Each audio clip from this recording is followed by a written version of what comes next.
कहा ना तुमसे, मेरी सारी मीटिंग्स कैंसिल कर दो। हाँ हाँ, दिल्ली वाली मीटिंग भी। मैं बहुत ही बड़ी मुसीबत में फंस गया हूँ, मैं घर से बाहर नहीं निकल सकता हूँ। अजीब मुसीबत है, पैसा कम हो तो गरीबी परेशान करती है, और जब पैसे ज्यादा आ जाते हैं तो इनकम टैक्स वाले साथ आते हैं। ये तो अच्छा हुआ मुझे पता चला कि रेड पड़ने वाली है, नहीं तो पता नहीं क्या हो जाता। हाँ हाँ, कैसे भी करके सारा पैसा मुझे घर से बाहर लेके जाना है, और उसके बाद मैं शहर से कहीं दूर छुट्टियां मनाने चला जाऊंगा।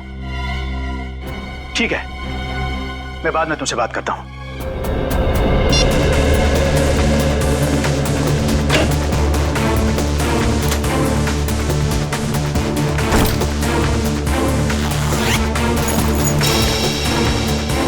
ऐसा तो सारा ठीक ठाक ही लग रहा है।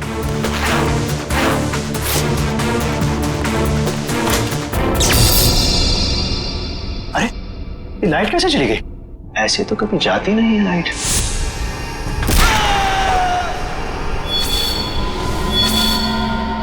कौन हो तुम और क्यों कर रहे हो ये सब?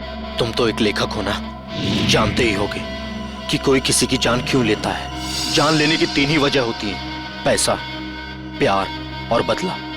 मुझे तुमसे बदला लेना है। कैसा बदला? मैं तो तुमको जानता तक नहीं। तुम मुझे नहीं जानते, मगर अंकुश को तो जानते ही होगे ना। अंकुश? अंकुश अनंत, वो मेरे दिल के बहुत करीब था। तुमने उसकी जान ली, अब मैं तुम्हारी जान लूंगा। अंकुश आनंद की मौत का बदला? अरे तुम्हारा दिमाग खराब हो गया है क्या? अरे मुझे निकालो यहाँ से। अरे बचाओ, कोई है? अरे कोई बचाओ। कोई नहीं बचाएगा अब तुम्हें। जिस तरह तुमने अंकुश अनंत को तड़पा तड़पा के मारा था, ठीक उसी तरह मैं तुम्हें तड़पा तड़पा के मारूंगा।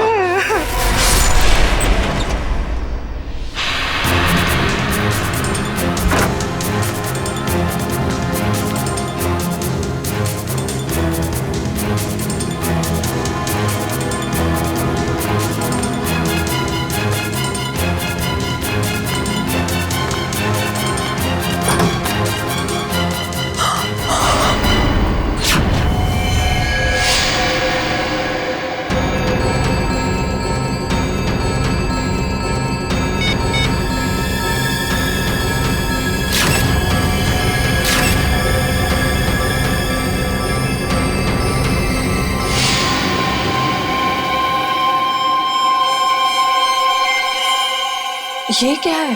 चाकू?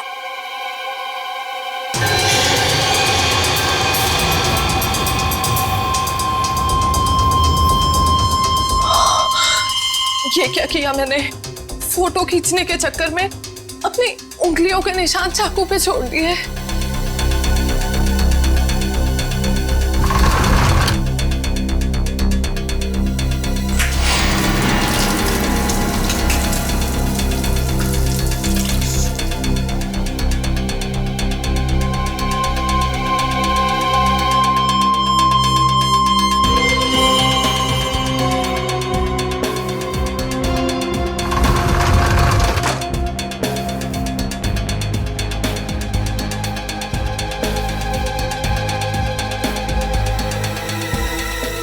अभी बाहर के पब्लिक फोन से सीआईडी को फोन कर देती हूँ।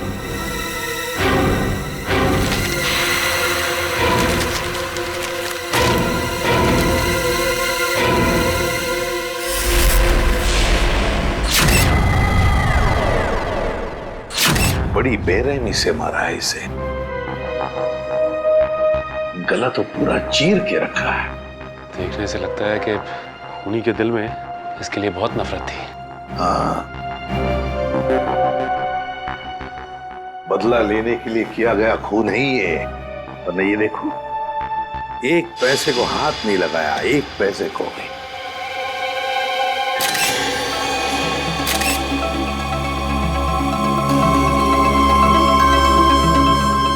सर, हाँ सर ये देखिए, ये चाकू वहां बेड के पास पड़ा हुआ था। सर, इस चाकू पे तो जरा भी खून नहीं लगा हुआ है, बिल्कुल साफ है। श्रेया, स्प्रे मार के देखो जरा। सर,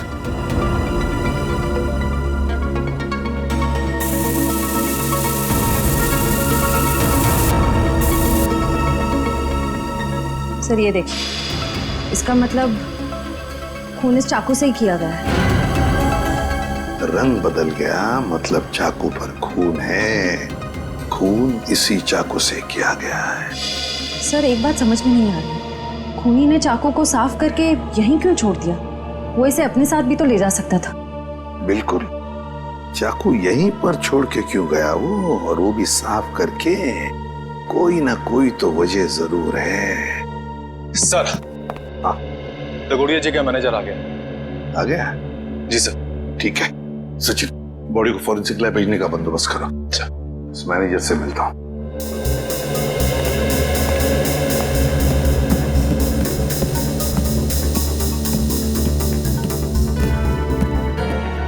सर ये सब कैसे हो गया सर? मुझे यकीन नहीं हो रहा है सर। सर कल रात को ही तो मेरी दगोड़िया सर से फोन पे बात हुई थी, तब तो सब ठीक था। दगोड़िया जी का किसी के साथ कोई झगड़ा वगड़ा था? कोई दुश्मनी थी? नहीं सर, जहां तक मुझे याद है ऐसा कभी उन्होंने कोई जिक्र नहीं किया। एक लड़की ने हमें फोन किया था, वो कहाँ है? सर लड़की ने? हाँ। नहीं सर, दगोड़िया सर के परिवार में इनके अलावा और कोई नहीं है। दगोड़िया सर अकेले ही थे। तो सर फिर जिस लड़की ने हमें फोन किया था वो कौन थी? सर कहीं वही लड़की खूनी तो नहीं थी? नहीं श्रेया, लड़की खूनी नहीं हो सकती।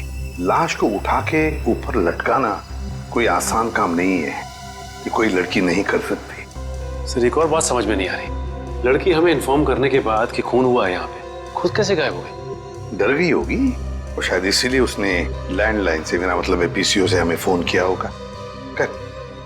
ऊपर जो पैसों से भरी बैग है, क्या जानते हैं आप उस पैसे वाले बैग के बारे में? दरअसल दगोड़िया सर कल काफी परेशान थे। एक्चुअली उन्हें पता चला था कि उनके घर में इनकम टैक्स की रेड पड़ने वाली है और इसीलिए उन्होंने अपनी सारी मीटिंग्स भी कैंसिल करवा दी थी। अच्छा, तो शायद इसीलिए पैसे ठिकाने लगाने के प्लानिंग में लगे होंगे दगोड़िया जी। और बस उसी वक्त खूनी आ गया और दगोड़िया जी का काम तमाम कर दिया।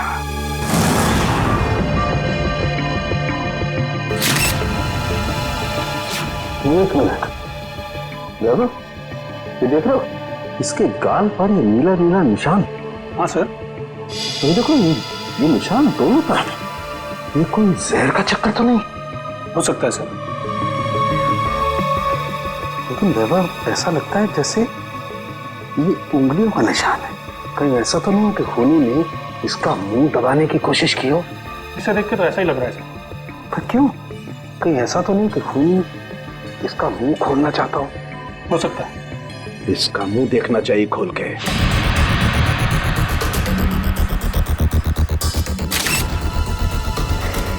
जरा फोर्स देना।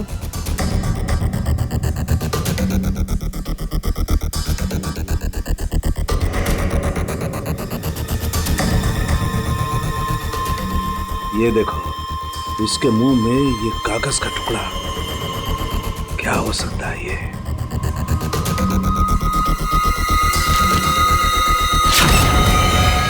अंकुश आनंद, ये किसका नाम हो सकता है?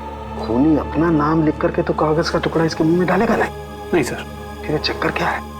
अरे देखो, कागज के दोनों तरफ खून भी लगा हुआ है। साळुंखे, ये कागज तुझे दगोड़िया के मुंह में से मिला? हाँ बॉस, मुझे भी बड़ा ताजुब हुआ। कोई खूनी किसी के मुंह में कागज रख के क्यों जाएगा? सर ये भी तो हो सकता है कि ये कागज खूनी ने उनके मुंह में ना रखा, बल्कि उन्होंने खुद मरने से पहले ये कागज खूनी से बचाने के लिए अपने मुंह में खुद ही डाल दिया।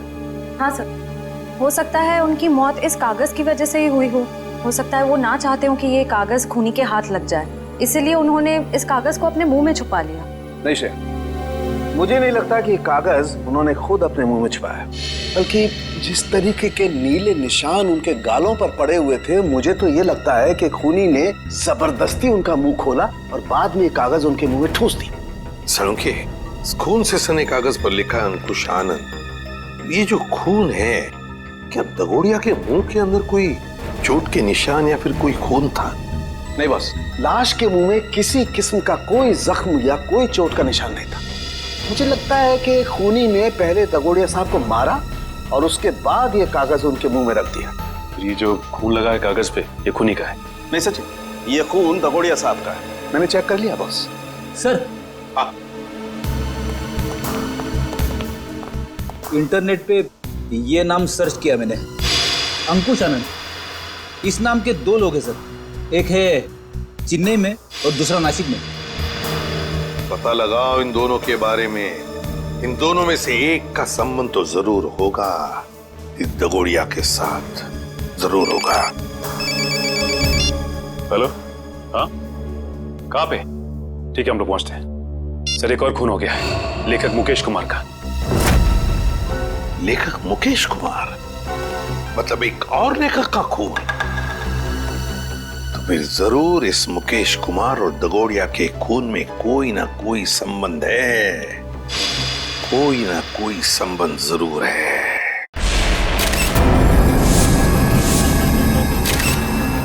बड़ी बेरहमी से कत्ल किया इसका। सलोके सर, ये ग्लास बॉक्स एयर टाइट ही है ना? हाँ काविन, किसी ने इस बेचारे को इस ग्लास बॉक्स में जबरदस्ती बंद कर दिया, और क्योंकि ये ग्लास बॉक्स एयर टाइट बंद है इसलिए इस बेचारे को बिल्कुल हवा नहीं मिली, और ऑक्सीजन नहीं मिलने के कारण इस बेचारे का दम घुट गया और ये मर गया। हाँ सर, ये इसके हाथ पे लगे हुए जख्म और ये नाखूनों का निशान और इस पे लगा खून तो यही बताता है कि इन्होंने अपने आप को बचाने की बहुत कोशिश की।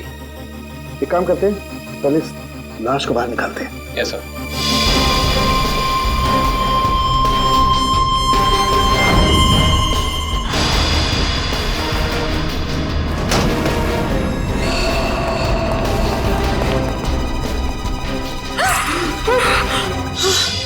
सर, पड़ोसियों को लेकर आया हूँ। इन्होंने देखा है खूनी को अंदर आते हुए। इन लोगों को क्राइम सीन पे लाने की क्या जरूरत थी? वहां पे तो रोक सकते हैं ना। जी कहिए, क्या देखा आप लोगों ने? सर, मैं घर की बालकनी में अखबार पढ़ रहा था, तभी मैंने देखा कि एक आदमी ट्रॉली में इस बॉक्स को रखकर घर के अंदर जा रहा है। ये ग्लास बॉक्स लेके जब वो घर के अंदर जा रहा था तो उसने हाथ में ग्लव्स पहने थे? नहीं सर, ग्लव्स नहीं पहने थे। अच्छा, ये आदमी अकेला था या फिर इसके साथ कोई और भी था? वो अकेला था। तुमने उसका चेहरा देखा? स्केच बना सकते हो? नहीं सर, चेहरा तो याद नहीं। पर हाँ, उसका बायां कंधा बार बार हिल रहा था, जैसे कि कोई कपकपाहट हो रही हो।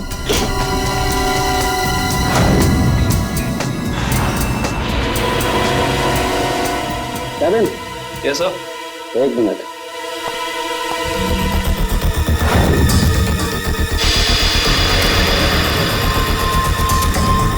ये देखो केविन, इस लाश के मुंह में ही एक कागज का टुकड़ा। कहीं इस कागज के टुकड़े पे भी अंकुश आनंद का नाम तो नहीं लिखा? देखना पड़ेगा।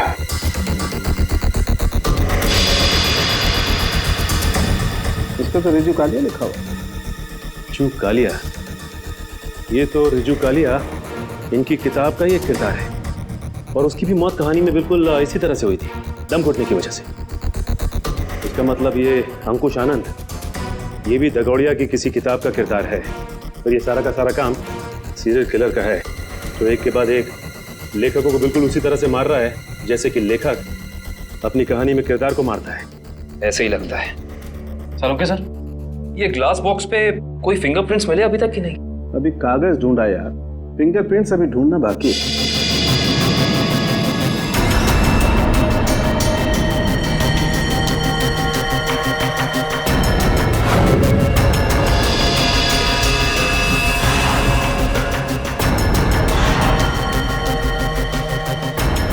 मैग्नीफाइंग ग्लास देना जरा।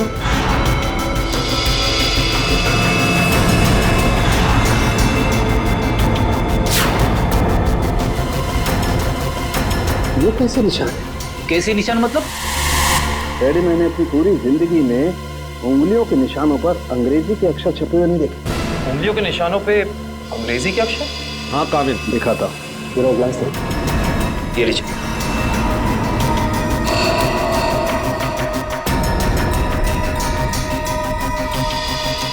ERIUN देखो, कैसे कर सकते हैं?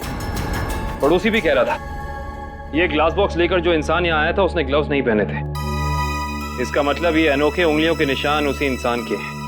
उंगलियों पे छपे हुए अक्षर? सालुंके साहब, ये कैसे मुमकिन है? मुमकिन है फ्रेडी, बॉडी मॉडिफिकेशन के जरिए मुमकिन है। लेकिन सालुंके साहब, अगर खूनी एक एक कदम फूक फूक के रख रहा है तो फिर उसने हैंड ग्लोव्स ना पहनने की गलती कैसे की? क्योंकि ये गलती नहीं है, बल्कि जानबूझ के किया गया है। ये सीरियल किलर अपने हर खून पे अपना सिग्नेचर छोड़ रहा है, इन अनोखे उंगलियों के निशान के जरिए। हाँ, और इस तरह के निशान हर आदमी अपनी उंगलियों पर बनवा भी नहीं सकता। और इस तरीके के निशान हर जगह बन भी नहीं सकते। इस शहर में ऐसे बहुत कम टैटू पार्लर हैं जहां इस तरीके का बॉडी मॉडिफिकेशन होता हो, बहुत कम।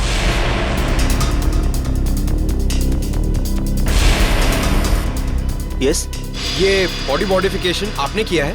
No sir. क्या आपने बनाया?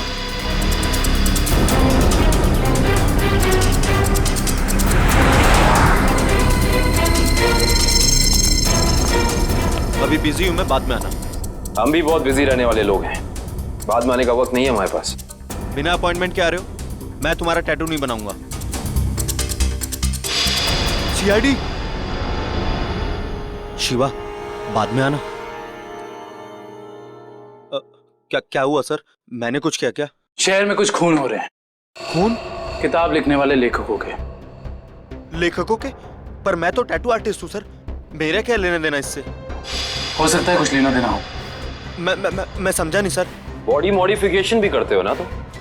जी हाँ सर, मेरे पास लाइसेंस भी है, मैं दिखाता हूँ। कोई जरूरत नहीं, ये फोटो ध्यान से देखो। ये त्रिकोण वाली कलाकारी तुमने दिखाई थी किसी के हाथ पे? जी हाँ सर, मैंने की थी, पर मुझे नहीं पता था कि ये किलर होगा सर। पता है हमें, डरो मत। हाँ, लेकिन इस इंसान की कोई ना कोई डिटेल तो जरूर होगी तुम्हारे पास, है ना? जी हाँ सर, मैं 1 मिनट में लेके आता हूँ सर। जी हाँ सर, देखिए सर, त्रिकोण अनुकरण नाम है इसका। त्रिकोण अनुकरण? ये किसी आदमी का नाम है या किसी एनजीओ का? त्रिकोण मतलब ट्रायंगल और अनुकरण मतलब किसी की नकल करना। मतलब कोई ट्रायंगल बना के किसी की नकल कर रहा है? शायद त्रिकोण नाम का कोई पुराना सीरियल किलर रहा हो जिसकी नकल ये वाला खूनी कर रहा है। एक काम करते हैं, अपनी डेटाबेस में चेक करते हैं कि त्रिकोण नाम का कोई क्रिमिनल था क्या। हाँ निखिल, त्रिकोण नाम का सीरियल किलर कहाँ पे? कौन सी जेल में है? शांति नगर। ओके ठीक है, थैंक यू। चलो, एक त्रिकोण का पता तो चला है, तो ठीक उसी ढंग से लेखकों का खून करता था जैसे अभी हो रहा है, लेकिन वो पिछले 4 साल से जेल में है। मतलब या तो ये खूनी जेल से बाहर निकल के मार रहा है या फिर कोई त्रिकोण की नकल कर रहा है। अभिजीत, सारांश।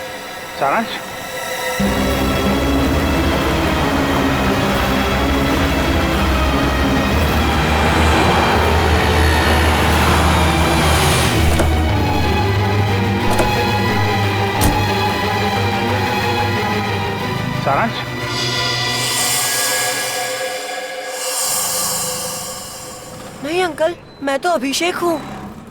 माफ करना, हम इसे कोई और समझ बैठे थे।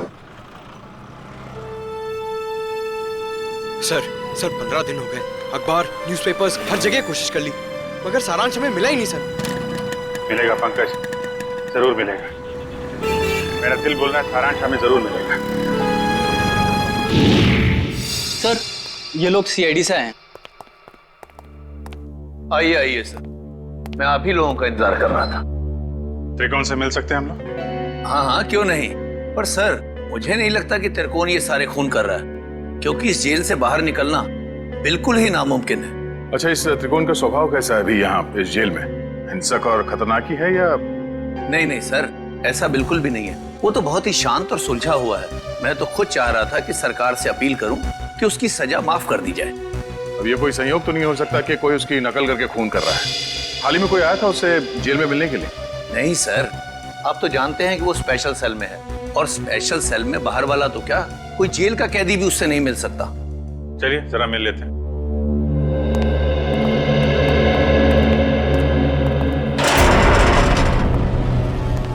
त्रिकोण, देखो तुम्हारे लिए आज कितने खुशी का दिन है। इतने सालों के बाद तुमसे सीआईडी वाले मिलने आए। क्या बात है जेलर साहब, आज आपका कानून मुझ पे इतना मेहरबान क्यों है? मेहरबान नहीं हुआ, बस ये समझ लो कि तुमसे ये पूछने आए कि जेल में बैठे बैठे तुमने दोबारा खून करना कैसे शुरू कर दिया। कमाल है आप लोगों का भी। इतने सालों से मुझे इस जेल में कैद करके रखा है, लेकिन शक करने की आदत आप लोगों की गई नहीं। तो फिर कौन है वो जो बाहर लेखकों के खून कर रहा है ठीक तुम्हारी तरीके से, और तुम्हारी तरीके से कंधे उचकाता है? कौन हो सकता है जो मेरी तरह खून कर रहा है? शायद तुम्हारा कोई परिवार वाला, कोई दोस्त या कोई रिश्तेदार। कोई नहीं है मेरा। बचपन अनाथालय में बीता है और जवानी जुर्म की सड़कों पर। तो तुम ये कहना चाहते हो कि तुम्हारे खून करने के तरीके के बारे में किसी और को मालूम नहीं है? किसी को नहीं। तुम्हें किसी पे शक है? देखो, जो कुछ मालूम है बता दो, शायद हम किसी की जिंदगी बचाने में कामयाब हो जाए। क्या आपकी मदद करने से मेरी सजा कम हो सकती है? वादा नहीं कर सकते, लेकिन अगर तुम्हारी मदद से हम उस नकलची खूनी को पकड़ लेंगे तो दरख्वास्त जरूर करेंगे सरकार से तुम्हारी सजा कम हो जाए। ठीक है, मुझे उम्मीद है कि आप अपने शब्द भविष्य में आगे जरूर याद रखेंगे। मुझे लगता है कि वो मेरी लेखन पढ़ के ठीक उसी तरह खून कर रहा है। तुम्हारा लेखन? हाँ, पढ़ते पढ़ते कभी याद ही नहीं रहा कि मुझे भी लेखन का शौक हो गया है और मैं लिखने लगा। हर रोज रात को सोने से पहले मैं अपने विचार उस डायरी में व्यक्त करने लगा। मतलब मारने का प्लान, मारने का तरीका, उसका नाम, सब कुछ तुम उस डायरी में लिखते थे? जी हाँ, मुझे लगता है कि वो डायरी उसके हाथ लग गई और वो मेरे विचारों से प्रभावित होकर ठीक उसी तरह जुर्म के रास्ते पर आगे बढ़ चुका है। कहाँ रखी, कहाँ थी तुमने वो डायरी? अनाथालय में छोड़ आया हूँ अपने अतीत के वो पन्नों को। जी, मैं सुरेश बोल रहा हूँ, जी के नगर अनाथालय से। वो जो आप बच्चों की किताबें भेजने वाले थे। ठीक है, मैं शाम को आके ले लूंगा। हाँ जी, नमस्ते। कहिए। सीआईडी? क्या बात है सर? जो बात हम आपसे कहना चाहते हैं उसका संबंध त्रिकोण से है। त्रिकोण? मुझे पता था कि एक न एक दिन त्रिकोण की वजह से यहाँ पुलिस या सीआईडी जरूर आएगी। क्या आप पहले से ही जानते थे कि त्रिकोण गुनाह के रास्ते पर चलने वाला था? नहीं, उसे तो यहाँ से निकले हुए जमाना हो गया। जब वो यहाँ आया था तब सिर्फ 12 साल का था। तो क्या वो बचपन से ही हिंसक स्वभाव का था? नहीं सर, हिंसक स्वभाव का तो नहीं था वो, लेकिन वो घंटों घंटों एकांत में बैठना पसंद करता था। किसी से ज्यादा बात भी नहीं करता था। मतलब वो अकेले बैठ के सिर्फ किताबें पढ़ता था? आपको कैसे पता सर? क्योंकि हम मिल चुके हैं उससे। फिलहाल वो जेल में है। ज्यादातर अपराधों की ही किताबें पढ़ा करता था वो। किताबों के पन्नों में डूबकर एक अलग ही दुनिया में चला जाता था। किताबों के किरदारों से बातें करने लगता था कि तुमने खाना खाया या नहीं। कभी कभी तो मैं डर जाता था कि उसका ये जुनून एक मानसिक बीमारी ना बन जाए। आपका डर बिल्कुल ठीक निकला। उसके इसी मानसिक बीमारी ने उसे मजबूर किया उन लेखकों को मारने पे जिनके उपन्यास वो पढ़ता था और जिनके लेखन से वो काफी प्रभावित था। और उन लेखकों को बिल्कुल वैसे मार रहा है जैसे उन्होंने उपन्यास में किरदारों की मौत लिखी है। मुझे इस बात से जरा भी हैरानी नहीं हो रही है, क्योंकि अगर उसका कोई पसंदीदा किरदार उपन्यास में मर जाता तो चीख चीख कर रोता, लेकिन अब तो जेल में है ना, तो आप लोग यहाँ क्यों? देखिए, लेखकों के फिर से खून हो रहे हैं, बिल्कुल उसी तरह से जैसे त्रिकोण करता था। मतलब त्रिकोण जेल से भागकर फिर से खून कर रहा है? नहीं, त्रिकोण तो अभी भी जेल में है। कोई और है जो त्रिकोण की तरह नकल करके लेखकों का खून कर रहा है। किसी पे शक है आपको? नहीं सर, मुझे किसी पे शक नहीं है। चलो ठीक है, मगर त्रिकोण यहाँ पर जिस कमरे में रहता था, क्या वो कमरा हम देख सकते हैं? सर, वो तो बहुत पुरानी जगह है, अब वहाँ कोई नहीं रहता है। फिर भी ठीक है सर, आइए।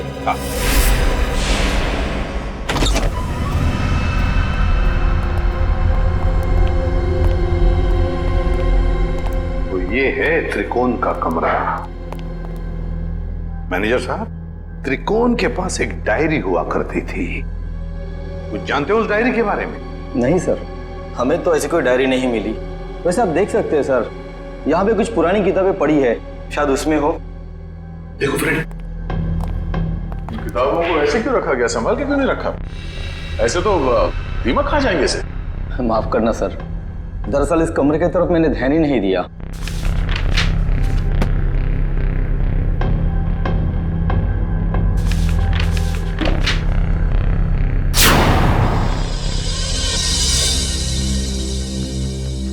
सर, डायरी तो दिख नहीं रही। लेकिन मुझे कुछ दिख रहा है सर। क्या? सर, ये ईंट देखिए दीवार पे, बिल्कुल अलग है। पूरी दीवार में जितनी ईंट है उससे अलग है। दया, जरा देख लो। सर, वो केस याद है ना आपको? दीवार से लाशें निकलने वाला केस, कहीं इस केस में भी ऐसा ही कुछ? डायरी ढूंढ रहे हम, समझे? लाशें नहीं।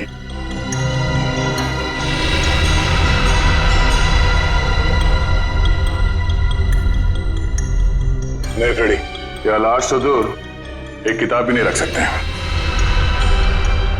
सर, फाइल कहाँ है?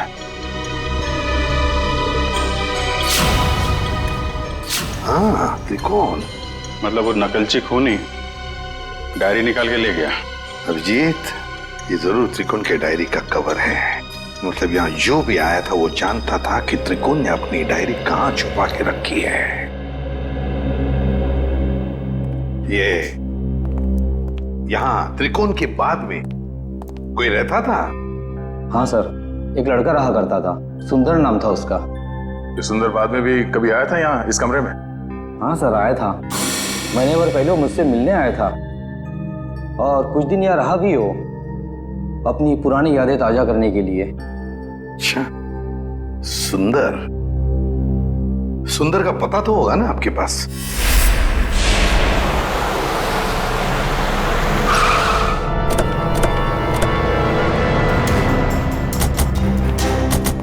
वाह भाई वाह, कितना आलीशान घर बनाया सुंदर ने। अंदर चल के देखते हैं और क्या क्या आलीशान राज छिपा रखे हैं सुंदर ने। दरवाजा तो खुला हुआ है, कहीं भाग तो नहीं गया सुंदर? लगता है कुछ गड़बड़ है। सुंदर!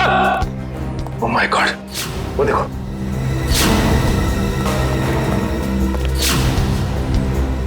लगता है ये मर चुका है। गोली मारकर जान ली है इसकी, वो भी 3-3 गोलियां। खून भी गीला है, मतलब कातिल आसपास ही है, यहीं कहीं। गोली चलने की आवाज इस तरफ से, चलो देखते हैं।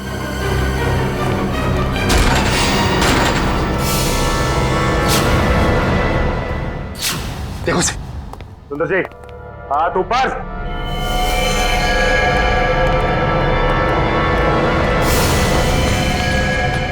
माय गॉड, खूनी बाहर है। दिव्या, विक्रम, पकड़ो उसे।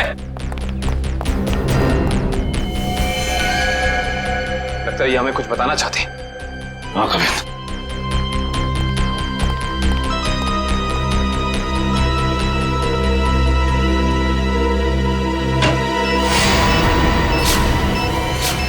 यहाँ बॉम्ब है, सिर्फ 30 सेकंड बाकी है, निकलते हैं यहाँ से। चलो जल्दी चलिए। मैं मेरी मीना को ऐसा छोड़ के नहीं जा सकता। मीना, मीना, अरे रुक जा, मर जाएगा।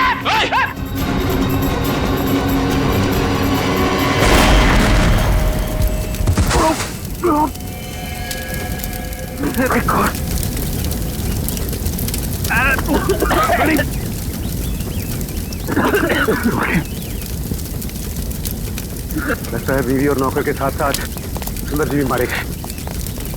सर, आप लोग ठीक तो हैं सर? हाँ, हम सब ठीक है। उस खूनी का क्या हुआ? सर, वो निकल गया। निकल गया? वाह, मतलब तुम लोग समझ पाने से पहले ही ब्लास्ट हो गया। वो आदमी तुम्हारे हाथ से निकला और ब्लास्ट पे मर गया। वाह। हाँ सर, वो सुंदर की पत्नी और नौकर को तो पहले ही मार चुका था। बस वो यही चाहता था कि सुंदर भी मर जाए और हम ये केस बंद करते हैं। सचिन, तुम्हारे कहने का मतलब है कि सुंदर असली सीरियल किलर नहीं है? नहीं सर, उस किलर को हमने भागते हुए देखा सर। हम लोग उसे पकड़ नहीं पाए। सर एक बात और, जब वो भाग रहा था तो अपने कंधे को बार बार झटक रहा था सर। असली किलर भागते हुए कंधे झटक रहा था। सुंदर असली किलर नहीं है। तो फिर ये असली त्रिकोण का अनुकरण करने वाला, उसकी कॉपी करने वाला त्रिकोण अनुकरण, ये जो भी कोई है जो हमें फंसाने की, गुमराह करने की कोशिश कर रहा है, इससे तो अब हम उसी की खुद के ही जाल में फंसा देंगे। हेलो, एक और खून? लेखक कुशल। ठीक है माता। लेखक कुशल का खून? ये त्रिकोण अनुकरण तो खून पे खून किए जा रहा है। लेकिन सर, ये त्रिकोण अनुकरण एक के बाद एक लेखकों को ही क्यों मार रहा है? वही तो फ्रेडी, वही तो। 3-3 लेखकों को मार चुका है ये त्रिकोण अनुकरण। जरूर इसके पीछे कोई ना कोई राज है। कोई ना कोई राज है जो असली त्रिकोण हमसे छुपा रहा है। सुंदर बॉम्ब ब्लास्ट में मारा गया? हाँ, और उसके बाद एक और लेखक कुशल का भी खून हो गया। अभी तो आप कह रहे थे कि सुंदर ही वो नकलची खूनी है। अगर सुंदर मारा गया तो फिर कुशल को किसने मारा? बंद करो ये ड्रामा, समझे? सुंदर के घर के बाहर जो मुजरिम भाग रहा था वो भी अपने कंधे को वैसे ही झटक रहा है जैसे तू झटक रहा है भाई। अब ये बताओ कि तुम इस जेल से बाहर जाते कैसे हो? हाँ, राज क्या है इसके पीछे? साहब कैसी बातें करते हैं आप? हैं आम जेल से कैदी का भागना इतना मुश्किल है, तो फिर आपको लगता है कि मैं इस खास जेल से इतनी पहरेदारी होने के बावजूद भाग सकता हूँ? तुम्हारे अनाथालय वाले कमरे में सुंदर के अलावा कोई और नहीं रहा था, तो वो डायरी किसी और ने कैसे पढ़ी? किसी ने वो डायरी पढ़ी या नहीं पढ़ी ये मुझे नहीं मालूम है, लेकिन मेरी डायरी में अगला नाम उस कुशल का था जिसे मैं मारना चाहता था। मतलब उस लिस्ट में किस किस के नाम है तुम्हें अभी भी याद है? जी मेरे पास लिस्ट है, आप चाहें तो मैं उसकी एक कॉपी दे सकता हूँ।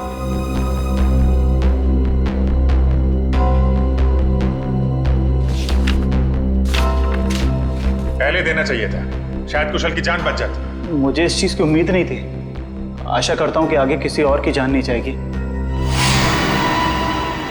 दीपक, आखिरी नाम दीपक का है। खून किया है तुमने, खून। मैंने किसी का खून नहीं किया, मैं तो एक मामूली सा लेखक हूँ। शेखर, भूल गए शेखर को? कौन शेखर? मैं किसी शेखर को नहीं जानता। तुम्हारी किताब खूनी मंजिल का किरदार शेखर। अरे पागल हो गया क्या? वो कोई असली में शेखर इंसान थोड़ी ना है, वो तो मेरी कहानी का एक कैरेक्टर है, मेरा पात्र है वो। चल राइटर साहब, आपको थोड़ा सेंसिटिव होना चाहिए। आप इस तरह जल्दी करेंगे तो कैसे चलेगा? हाँ, अब आप भी जरा इस दर्द को महसूस करिए।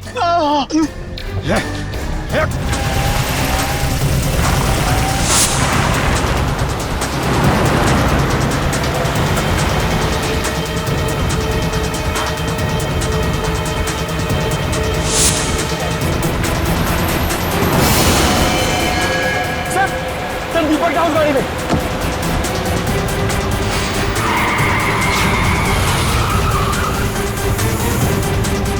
उसमें? हाँ सर।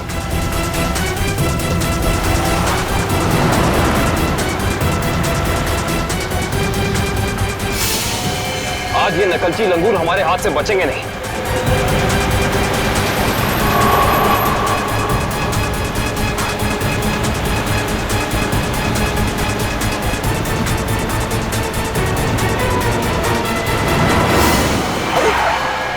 ये कौन आ गया?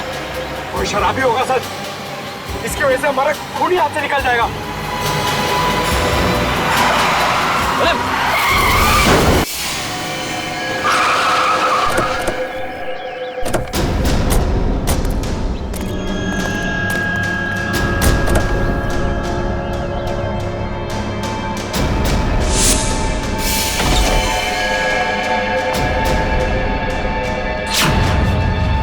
इनका तो बहुत खून भरा है। सर वो फोटोज कैसी है? फोटोज? एक सेकंड।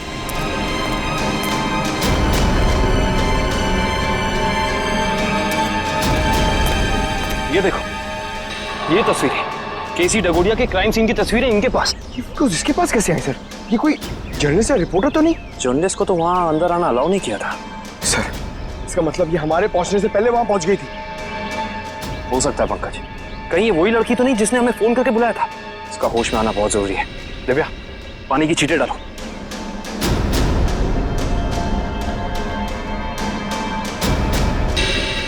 मैडम आप ठीक तो हैं? आप ठीक तो है ना? हाँ मैं ठीक हूँ। हम लोग सीआईडी से हैं। ये तस्वीरें आपके पास कहाँ से आई? देखिए मैडम, जो भी आपको पता है हमें सब साफ साफ बता दीजिए, वरना इन लेखकों के खून में आप फंस जाएंगी। देखिए सर, मैं तो डगोरिया साहब की असिस्टेंट हूँ। वो मेरी मदद कर रहे थे मेरा पहला क्राइम नॉवेल लिखने में, लेकिन उस दिन जब मैं उनके यहाँ पहुंची तो उनका खून हो चुका था। फिर मेरे दिमाग में एक आइडिया आया, मैंने सोचा कि क्यों ना मैं इस पे एक नॉवेल लिखूं। बस इसीलिए मैं आप लोगों का पीछा कर रही थी, ये जानने के लिए कि आप लोग कातिल को कैसे पकड़ेंगे। आप हमारा पीछा कर रही थी, इसका मतलब आप जानती थी कि हम कौन हैं। हाँ। अपनी नॉवल में ये भी लिख देना कि तुम्हारी वजह से खूनी हमारे हाथ से निकल गया। देखिए सर, मुझे माफ कर दीजिएगा, मैंने ये सब जानबूझ के नहीं किया। वो मेरी गाड़ी का ब्रेक अचानक फेल हो गया था, इसीलिए। सुनिए, अगर आपकी इस गलती की वजह से दीपक को अपनी जान गंवानी पड़ी ना, तो ये कानून आपको कभी माफ नहीं करेगा।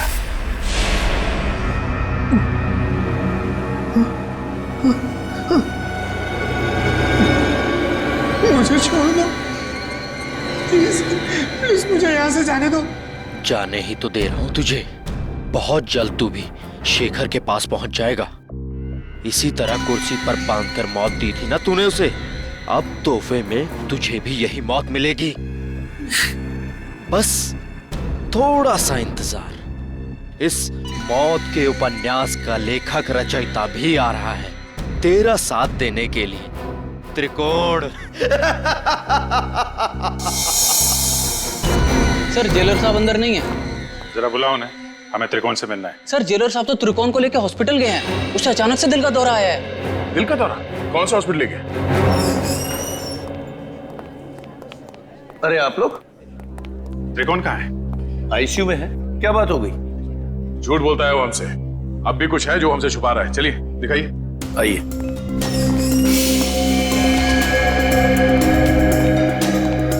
कहाँ है ये त्रिकोण? कहाँ है? अभी तो यही था, कहाँ चला गया? सर कहीं वो हॉस्पिटल से भाग तो नहीं गया दीपक को मारने के लिए? भाग कैसे सकता है? यहाँ कौन था? कौन वार्ड बॉय था यहाँ पे? सर मकरंद था। ये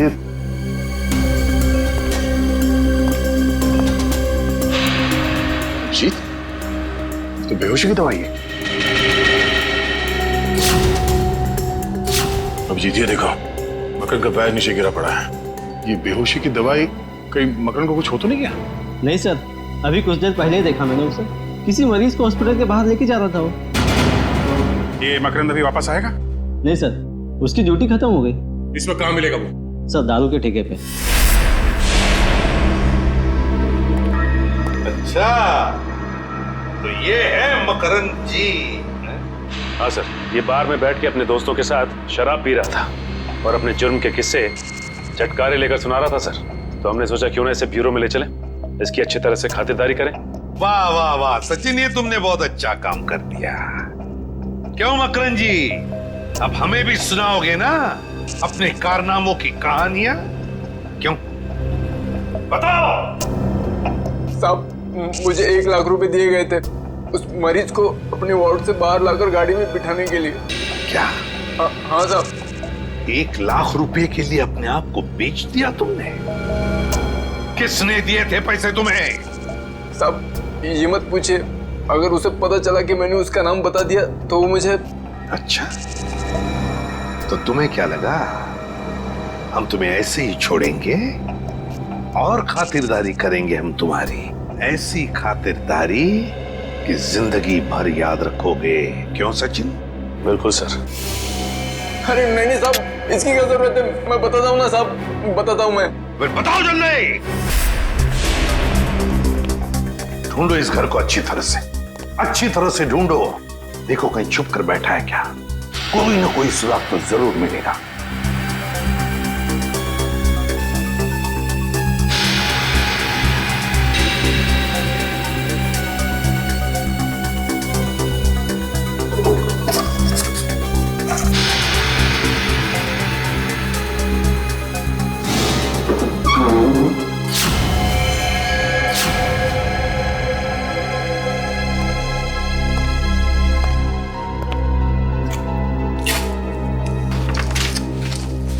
सर, हाँ ये देखिए सर, ये कैबिनेट के पीछे कुछ रखा हुआ था। कागज है? हाँ सर, पेपर्स ही है। डायरी के पन्ने हैं? अरे ये तो त्रिकोण की डायरी के पन्ने हैं। यही तो हम ढूंढ रहे थे उस अनाथ आश्रम में। My God. क्या हुआ सर? श्रेया, इसमें लिखा है कि दीपक वो आखिरी लेखक है, दीपक जिसकी वो जान लेना चाहता है। इसका मतलब दीपक की जान को खतरा है? सिर्फ दीपक की जान को ही नहीं, उसकी अपनी जान को भी। क्योंकि दीपक को मारने के बाद लगता है उसकी जिंदगी का मकसद पूरा होता है, और फिर वो अपनी जान खत्म करना चाहता है। मतलब सर इस नकलची खूनी ने त्रिकोण को सिर्फ इसलिए अगवा किया हॉस्पिटल से ताकि वो उसे मार सके, और फिर वो उन दोनों को वहीं पे मारेगा सचिन, वहीं पे मारेगा जहां से लेखन शुरू हुआ है, उस अनाथ आश्रम में, उस अनाथ आश्रम के कमरे में। ये ठीक नहीं है, इसका अंजाम बहुत बुरा होगा। तुम्हें अंजाम की फिक्र कब से होने लगी त्रिकोण? और ये सारा खेल तो तुमने ही रचा था। मैं तो बस इसे इसकी मंजिल तक पहुंचा रहा हूं। मुझे अपने द्वारा रचे इस गुनाह की गहराई का अंदाजा हो गया है। हम दोनों को मारकर भी तुम्हें वो शांति नहीं मिल सकती जिसके लिए मैंने इतने खून किए।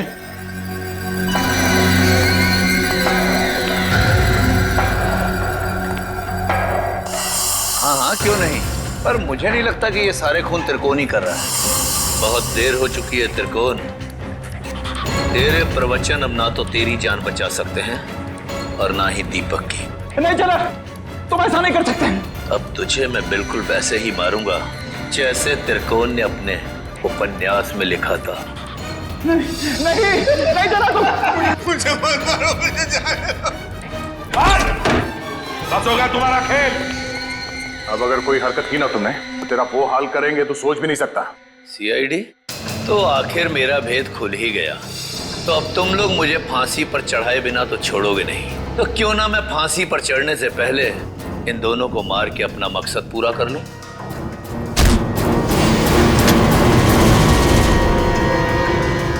जेलर साहब उर्फ त्रिकोण अनुकरण बहुत झोंक लिया दुनिया की आंखों में धूल। आगे की कहानी हम तुमसे ही सुनेंगे। बताओ जल्दी, क्यों मारा तुमने?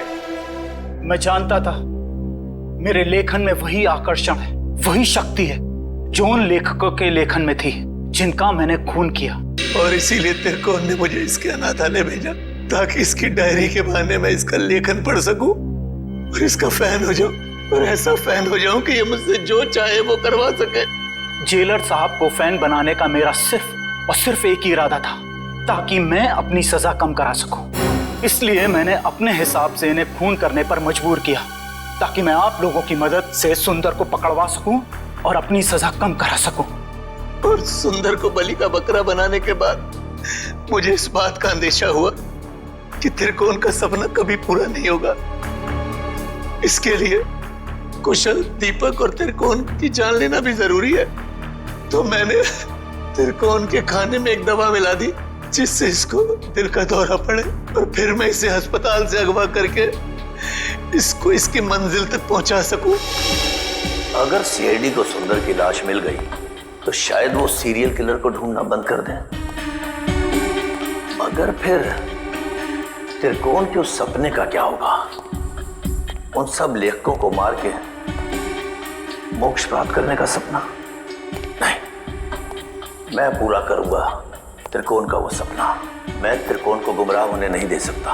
उन सब लेखकों को मैं मारूंगा और फिर उसके बाद त्रिकोण को भी मैं जिंदगी की जंजीरों से मुक्त कर दूंगा, जैसा कि वो चाहता है। सुंदर के मरने के बाद आप लोग कुशल की मौत की खबर लेकर आए तो मैं समझ गया ये जेलर किसी को नहीं छोड़ेगा, एक एक करके सबको मार देगा और अंत में मुझे मार देगा। तो और क्या करता? तुम्हारे लेखन में कशिश इतनी है। फिर मैं समझ गया अगर मुझे बचना है तो उसका सिर्फ एक ही रास्ता है, सीआईडी को तुम तक पहुंचाना, दीपक के घर। वाह रे वाह, कानून का रखवाला, वाह। और ऐसा घिनौना काम, एक मुजरिम का साथ दिया तुमने। मैं जानता था कि सीआईडी कभी ना कभी पूरा सच जान लेगी, मगर मैं क्या करता? इसके लेखन के आगे मैं बेबस हो गया था और इसके शब्दों के माया जाल में मैं एक खूनी बन गया, एक सीरियल किलर। बकवास, बकवास है सब। तुम दोनों ने मिलकर कितने सारे मासूम लोगों की जानें ली। तुम्हें तो जीने का कोई हक ही नहीं। कानून तो तुम दोनों को फांसी ही देगी, फांसी।